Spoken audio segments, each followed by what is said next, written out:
Hello everyone, welcome back again to this online structural geology course under NPTEL, and today we are at our lecture number 11 and we are studying rheology. Today we are at our part 2 of rheology lecture. In the last lecture, lecture 10 of rheology, we learned the three end members of rheology: elastic rheology, viscous rheology and plastic rheology. And today we will learn combined or complex rheology. So, in this lecture we will cover rheology of rocks as combined viscous and elastic materials. So, we will call it viscoelastic rheology. Similarly, we will combine elastic and plastic, that would be elastoplastic rheology. We will combine viscous and plastic, that would be your viscoplastic material. And then in the next lecture, we will cover some examples of the applications of rheology in structural geology, tectonics and geodynamics. So, we start with first the viscoelastic rheology, but before that let us have a look that what are the different applications of this combined rheology. So, in aquifers and reservoirs, so flow of groundwater and hydrocarbons, to understand their flow behavior, flow mechanisms, it is important that we use a complex rheology or combined rheology there. Magma flow in volcanic conduits, that also requires complex rheology to explain the flow mechanisms. In geodynamics, there is mantle convection, plate motions, the deglaciation phenomena, all these are explained by complex rheology. And if we come to the crustal deformation, the structures we generally see in the field, the ductile structures, folding, shear localizations and also earthquakes which are not ductile, but these are all explained by complex rheology. So, you can consider that almost all ductile deformations and their flow processes in earth can be explained by using the complex rheology. So, the complex rheology or combined rheology basics is very simple, that we will see that elastic, plastic and viscous, be it linear or nonlinear, these are often found to be too simple to model and explain the deformation behavior of rocks under certain conditions. So, it is important that we combine these three types of basic rheology in order to describe the natural rock deformation. And the combinations, the possibility of these combinations are many. So, as you can see here, I have added a spring and a dashpot, then I have springs of two different properties and then a dashpot, then two different springs, two different dashpots. So, you can array them in parallel and series and then again parallel and series and so on. So, what we are going to learn today is the very simple combinations in parallel and also in series, particularly for viscoelastic rheologies, and then we will see how to explain what would be their stress strain curve, what would be their stress versus time, strain versus time curves, and why these are important for understanding better the deformation of rocks.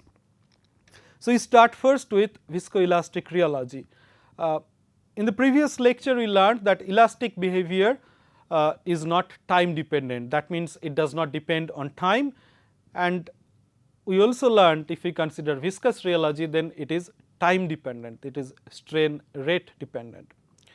Now, if we have to combine these two observations, that one rheology elastic is time independent and another rheology viscous which is time dependent, how can we explain this in terms of, or how can we apply this in our earth systems? Now, the general observations that we have seen from different type of long term or short term measurements, that crystalline solids when it deforms, it behaves as a viscous fluid in geological time scales like 10 to the power 12 seconds or so on. But the mantle behaves as an elastic solid on time scales when it is very small, so 1 to 10 to the power 4 seconds. But it shows a viscous behavior on time scales when it is very high, 10 to the power 11 or 10 to the power 17 seconds. So, in general, if we try to understand that if the deformation is short timed, then the rocks respond as elastic manner, but if it is very long time, then it responds as viscous manner. So, this is a spot or this is a range where we can apply the viscoelastic rheology, the combinations of elasticity and viscosity. We combine them together in different ways, and then we can apply this viscoelasticity to explain the behavior of the deformation. And the materials that do have the property that in short time scales they behave elastically and long time scales they behave in viscous manner are known as viscoelastic material. So, let us have a quick review of what we have learned for viscous and elastic rheology. We know that elastic rheology is explained by a spring and the stress strain curve is like linear, something like that. This is your stress, this is your strain, and this is the stress versus time and strain versus time response, this one and this one. Whether viscosity is explained by a dashpot, and then here we generally explain it stress versus strain rate curve, and it is like this for a linear viscous material, and this is your stress versus time and strain versus time curve, where time is corresponding to stress and strain. Now, you can combine these two rheology either in parallel or in series. When you combine them in parallel, we see a different behavior. When you combine in series, we get a different behavior, and both of them have applications in structural geology or in geodynamics in general. So, let us first have a look. The first viscoelastic component that we will be talking about is known as Kelvin rheology. So, in Kelvin viscoelastic behavior or Kelvin viscoelastic materials, the deformation process is reversible, right. That is the first thing to get, but the strain accumulation and recovery are extremely slow. It is not like elastic materials, and this typical rheology, this Kelvin rheology, is also known as formoviscous or Voigt rheology. Now, generally this Kelvin rheology is explained, or we model it when we add spring and the dashpot, that means elastic and the viscous in parallel arrangement. What we see here, that I have spring and in parallel I have a dashpot. Now, the first statement that we made in this slide, the deformation process is reversible, you can clearly figure out if we stay within the elastic domain of this spring, does not matter how far I stretch this, it has to come back to its original position because there is the spring. So, this response of viscous part is important in determining that how much time it would take to come back to its position, because when it comes back to its position or when it responds this way, it is not a function of the spring anymore, it is a function of how much this fluid is allowing this entire system to come back to its original position. So, both systems in this case, the spring and this viscous dashpot, they move simultaneously under stress, but the dashpot retards the extension of the spring. Okay. So, when the stress is released, the spring will return to its original position. It will try to return to its original position very quickly, but again the dashpot will retard this movement. Okay. So, therefore, the deformation is time dependent, though the entire deformation is recoverable. So, you can again see this with the stress versus time and strain, I am sorry, this is stress, and strain versus time plot. The application of stress is very similar that we have applied to our elastic elements. So, we apply instantaneous stress, which is here to here, and then leave it for a while and then release the stress instantaneously, and then it stays at 0. But the strain response is very interesting. So, when the stress is 0, the strain is 0 at the beginning, but when we instantaneously apply the stress, now because it has both spring and dashpot in parallel, the strain increase is somehow nonlinear, even if the spring is linear and the fluid here is a linear viscous fluid, because we are combining them. And once we release the stress, again the recovery is nonlinear and time dependent. So, it comes back to its original position in an asymptotic manner, and this part, this release of strain very slowly, is known as viscous relaxation.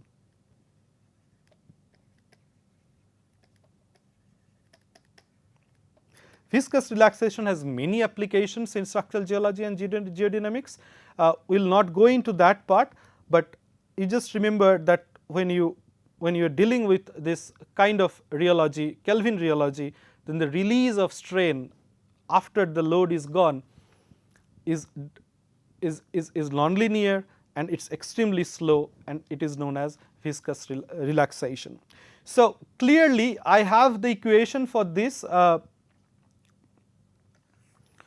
spring known is Hooke's law, and viscous is also known is the flow of the Newtonian, but because they are parallel, so the total deformation would be following the equation of parallel combinations of elements.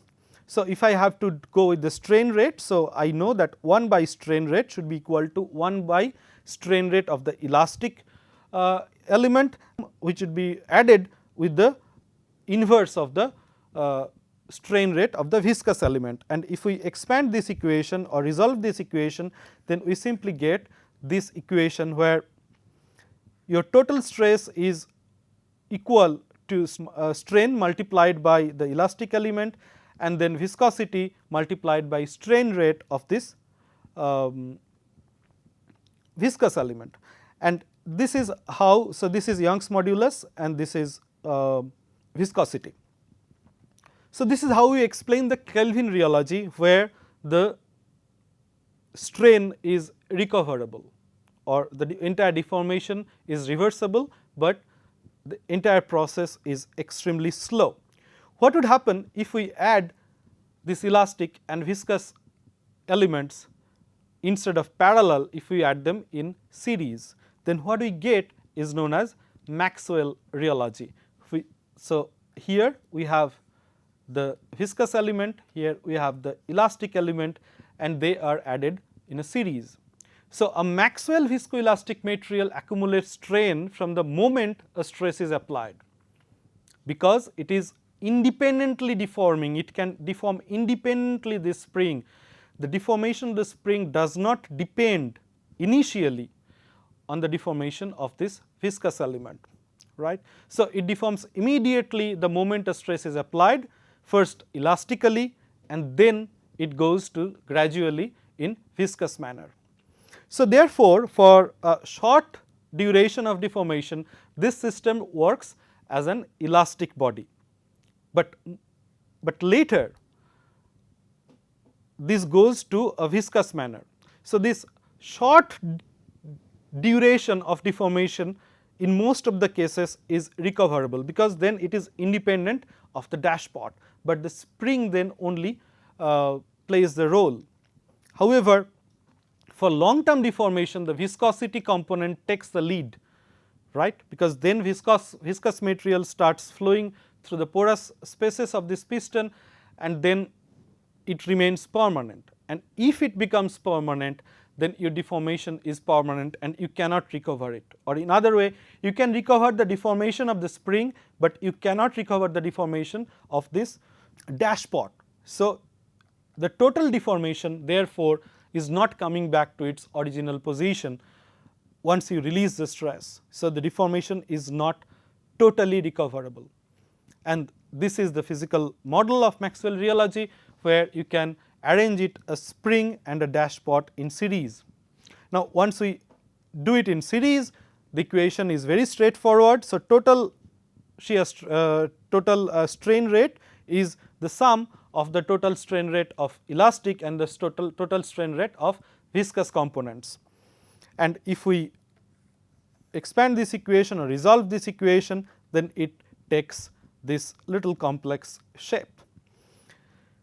And here again we have sigma and time, and here we have again strain and time curve. And what we see here, let me explain it, I should do it before, that we have 0 stress, no strain. Then instantaneously I apply the stress, the strain increases instantaneously because of this elastic element. So, this deformation is essentially because of the spring, this one. And then I add the viscous part when I keep it for quite a long time. So, then viscous strain increases slowly. Now, when I release this stress instantaneously, the elastic part released, but the viscous strain stays, it does not come back to its original position. But again this happens very, very slowly, however in linear manner.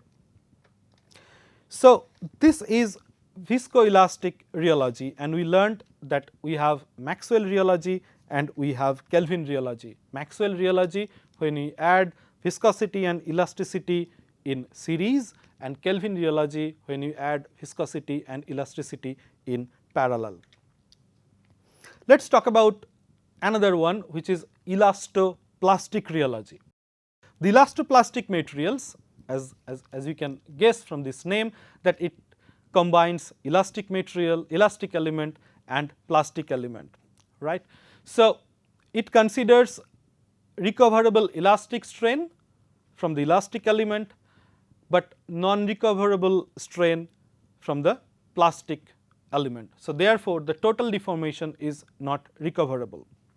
The permanent deformation, as I talked, is plastic, but it does not begin until the yield stress is reached. Release of stress recovers the elastic component of the total deformation, and the physical model, we can, in a simple way we can see it when we add them in series. Here I have this spring block, I am sorry, here I have the spring block, and then I have the friction block here, and if I pull it, the spring, and the spring slowly expands because of the force I am applying, and when this spring also gives the load to this pulling load to this friction block, and when this friction is overcome by this force, pulling force, then this friction block starts moving, and when the stress is released, then the spring comes back to its original position, but not the friction block. So, we can have an idea of this behavior from stress versus time and strain versus time curve. So, here when the stress we apply, there is no stress, there is no strain. Then I slowly pull the spring. So, I increase the stress, strain is also increased linearly the way I increase the stress. But then when I start moving this spring, so this, I am sorry, this is your elastic sigma y is your yield stress, then this friction block starts moving, and if I release the stress, then the elastic strain I recovered I can recover the elastic strain, and then the plastic strain continues. So, this strain is equivalent to this strain, this is your plastic strain which you cannot recover. This model has significant applications, or it is in a simpler form, we apply it mostly to predict the or understand the behavior of the earthquakes, and we will see it later. So, now we will see what is viscoplastic rheology. As you can understand, it has viscous element and plastic element, And in this case, the viscoplastic materials display the linear viscous behavior only above yield stress of a plastic material. Now, viscoplastic materials are also known as Bingham materials or Bingham plastics, and a typical viscoplastic rheology is generally shown by the parallel arrangements of friction block and dash pot, which is shown here. So, what is happening in this case? If I add if I try to understand these two illustrated plots, this is sigma versus time and strain versus time. So, in the stress is 0, strain is 0, and then I start slowly applying the load. Once I am applying this load, interestingly I cannot move the dash pot till I reach the yield of this friction block, right. So, there would be no deformation, there would be no strain even if there is some sort of stress. And when I reach the yield stress, then I instantaneously move this spring block, and then stress goes this way, and then I leave the stress. So, in the entire time the strain continues increasing, but does not matter if I release the stress, the strain remains permanent because of the friction block and also the viscous element. So, I repeat, the viscoplastic materials display linear viscous behavior after the yield stress or only above the yield stress of a when you are dealing with a viscoplastic material. So, therefore, if I do not look at this part, this behavior is essentially a behavior of linear viscous rheology. Now, we will see 3 examples of where and how in large scale processes we apply this complex or combined rheology. The first one we take over is earthquake mechanics. Now, we know how earthquakes do happen, right, that most of the earthquakes do happen along plate boundaries, or to be very specific in the convergent plate boundaries, where oceanic plate goes down below the continental plate. And here is an illustration where this oceanic block is continues to subduct under this continental crust. And we know earthquake happens somewhere here, what we call Benioff zone, at some depth. So, at this place there is a significant amount of friction. So, there is some sort of resistance. Now, when this block is continuously pushing to go down, because of this resistance it cannot move immediately if there is no creep happening. Now, in such a setting, at this region, this plate is accumulating a significant amount of elastic strain. Now, at one point of time when you accumulate this elastic strain, it releases very suddenly in a very similar way we have seen in our friction block, right. So, you overcome the yield stress and then it starts moving instantaneously. So, when this strain here, elastic strain here is released, it released in forms of catastrophic or co-seismic event, and therefore, we have an earthquake. Now, this we can very simply model using this elastoplastic rheology. I just remind you that actual process of earthquake or microphysics of the earthquake is extremely complex, and it is not always advised to explain it using this model, but this is the simplest way you can explain the earthquake mechanics in rheological context.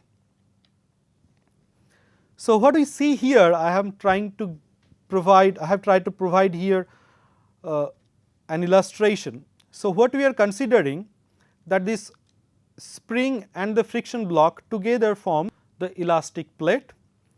The pull I am applying to this spring is the plate velocity, and this frictional interface is your contact between continental plate and oceanic plate. So, at T1 things are very stable.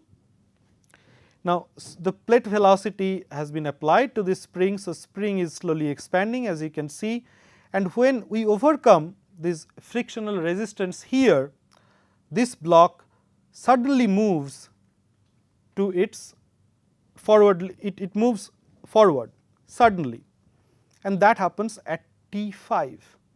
And when this sudden move happens, you have a release of energy, and this is an earthquake. Interestingly, when that happens, it actually shrinks the spring back to its original position. So, I have this spring here and I have the spring here. So, I have accumulated the strain, but my elastic element comes back to its original position, not the plastic element, but plate velocity continues. So, the same thing do happen here. I am again stretching the spring, again stretching the spring, again stretching the spring, and again when I reach the elastic this friction of this block, then this block suddenly moves forward and produce another earthquake, and so on. So, I have one earthquake here, I have second earthquake here, and in a similar way I have third earthquake here with accumulation of more strain, and it is happening in a zigzag manner, like it takes time to accumulate the strain, then suddenly it releases, then again it takes time to accumulate the strain, suddenly it releases, and so on. This is very similar of what we call earthquake recurrence, that in a place if you have an earthquake, then it comes back in time. That could be in 100 years, 200 years, or several million years. It depends on the frictional resistance, it depends on many other parameters, the composition, the fluid content, and so on. We are not going to that part, but this behavior of an elastoplastic body is excellent to understand, or to primarily first order understanding of an earthquake phenomena. So, you can see that you have doing elastic loading in the stress, and then at T5 you have a stress drop because the spring comes back, then you have again elastic loading, you have stress drop, each stress drop is characterized by an earthquake. So, this is a very simple model, but one can understand the earthquake mechanics using a very simple combined elastoplastic rheology. Let us have a second example, and this example is from 2002 Denali earthquake. The magnitude was 7.9. It was a huge earthquake, but it happened, you know, Denali is in US, so the northern part of US in Alaska. No one died, but it was a devastating earthquake. Close to 50-60 billion was the damage that happened in this earthquake because of many landslides. So, this diagram here on the left side shows the displacement of this earthquake, the maximum displacement. So, this is where the line of the sleep. So, you had this magnitude of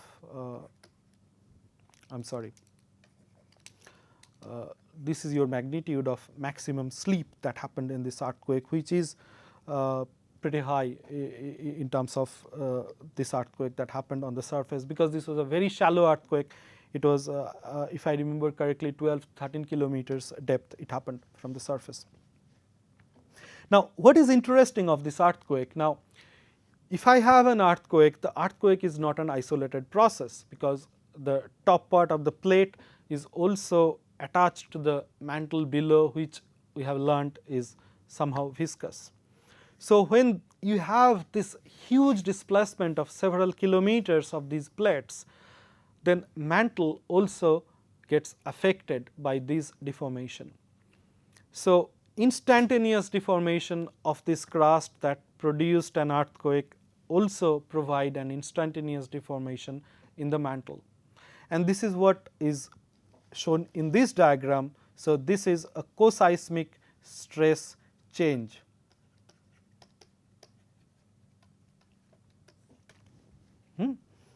What we see here, that this is this yellow, then orange, then yellow, then green. These are your stress accumulation immediately after the earthquake. And then the second illustration shows the same place after 2 years, and we can clearly see that, at least visualize. I am not going into the detail, but if you are interested, you can read this paper, Friedel, 2006, I think 2006A, they have 2 papers on this. So, what you can see here, that the just if I consider this affected area or affected depth has reduced from the co-seismic time to next 2 years. And this third is showing the change of stress. That means, if you subtract from this to this,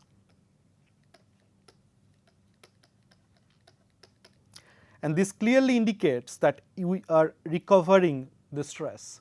And this is an excellent example of Maxwell rheology, that when you have instant deformation, like then the spring takes the lead, but in long term the dashpot comes into the picture to recover or not recover the strain and so on. So, this is an excellent application of viscoelastic rheology in explaining earthquake processes in earth, particularly the mantle deformation during the earthquake. The last example that I would like to give is related to deglaciation and rebound due to deglaciation. Now, we know that most of these lands, that the continents are under the threat of the sea level rise, but there is one place in the world where sea level is going down. Now, this is very interesting, and this is a very important geodynamic problem that people had to solve, and it has been solved again by the study of complex rheology or combined rheology. So, that land is rising, sea level is lowering down. It is the only phenomena that is being seen in Scandinavian parts. So, it is Norway and other places, Finland, Norway and these places. But however, the observation suggests that the sea level rise phenomena is also there. So, with respect to the center of the earth, if we measure the sea level at different times, then sea level is certainly rising in this region. But interestingly, the rise of the land is faster. So, therefore, the relative rise of land we can see there. Now, what we see, let us have a first look in this image. At the core of this area, so this is the Scandinavian countries, and these contours that we see here, these are your land uplifts.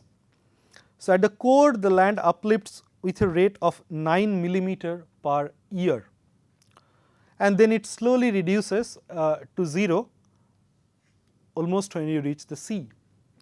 Now, this is explained by a combined rheology, this behavior, that why land is rising up in this region and why also the maximum rise is at the core of this area. So, these 4 diagrams actually very simply describe how this can happen. So, when we have a very standard setting, we have sea, we have crust, and below that we have mantle. So, this part is, you can consider this is your thick continental crust, you have thin oceanic crust, above which you have the sea, and then below you have mantle. Everything is rest and everything is in peace. But earth is a dynamic system, so probably during some sort of cooling time, the sea level dropped because it contributed to the formation of glacier in this region. Now, this glacier, which is this blue area, is heavy ice. So, ice is loading the continental crust, and therefore, it is deforming elastic way the continental crust. So, it is going down. Now, it continues the glaciation, and then the size or volume of the glacier increased, therefore, weight also increased, and the continental crust deformed further. Now, when it deformed further elastically, of course, it has to displace the mantle below. So, the mantle below very slowly move away from this place, because it has to accommodate the sinking, elastically sinking continental crust. Now, till this part it is fine, we had glaciers in Finland and Norway, very good. But later, when the deglaciation started, the sea level rise happened, because the water from the glacier goes down, comes back to the sea. So, the elastic deformation that we had in the continental crust is now recovering the strain. So, it is coming back to its original position, and the mantle is also coming back to recover or to fill up the gap. So, this is exactly what is happening, that due to deglaciation, this continental crust is coming back or pushing up, and this is happening mostly because the deglaciation, also the push from the mantle below, and this is also an excellent example of using combined rheology in explaining the rebound due to deglaciation in Scandinavian places.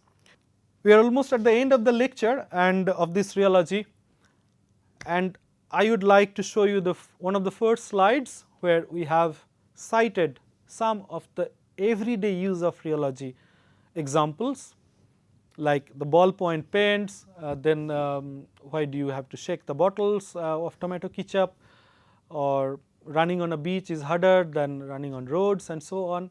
Now, I request you to review all these questions or all these facts, and I am sure you can now answer them, or you can now understand the processes of all these mechanisms in terms of rheology. So, I repeat, whatever we do, most of the things where we have some sort of forces required to move something, the best way to explain is using the three basic rheologies or combinations of them. So, with this I finish this lecture, but we are not done with rheology. We will have a short lecture to understand that what are the influences of the different external parameters in governing the flow or strength of the rock. So, we are going to learn it in the next lecture. Thank you very much.